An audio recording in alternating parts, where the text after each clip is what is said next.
Resale lele ke pon lo ho tareng meya airport an thana video thin khatte khan lo enanga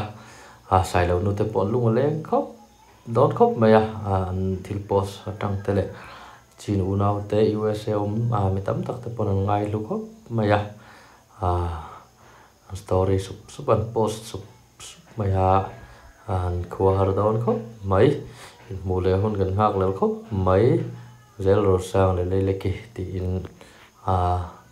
tổ ban khá rồi đi ngay đón khóc mấy USA chu mà lâu buổi bụi tu sống sống tất chung ạ po hen ares polom khóc mấy tu luôn thì buổi bụi tu te kiếm mà chơi sống tu lâu tu tất chung ạ polom tu sấy mol là chơi rồi lấy cái tiêu pon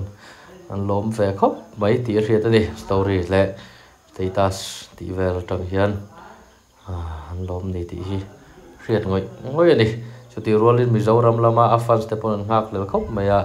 zel ru sang hi lo ho to sila tin cha khop ni zel ru sang de le ki po tunan airport sai lo nu te men thla me ka sai lo nu te mai ni lo chinu na te tam takin thla me ka he ngai don khop maya ma fil te na ti hian Mizoram lampang panin local don đi anh lung lên đón khóc mấy họ ra sẽ tập bọn lung lên thâu cái ring đi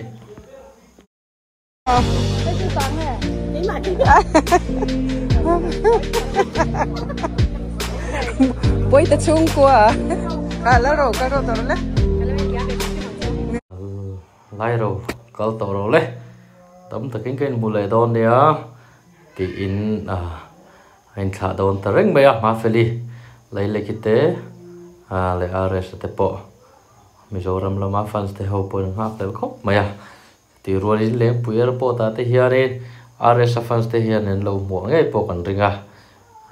pui ta kan lo mo le po kan ring po kan ni klok takin lo ho to nia ares te lo nu te po lunga sekat maya renain an lo in ron rian lo zuya an bulau malo nuam si are sa teu pon isla an ngai down khop mai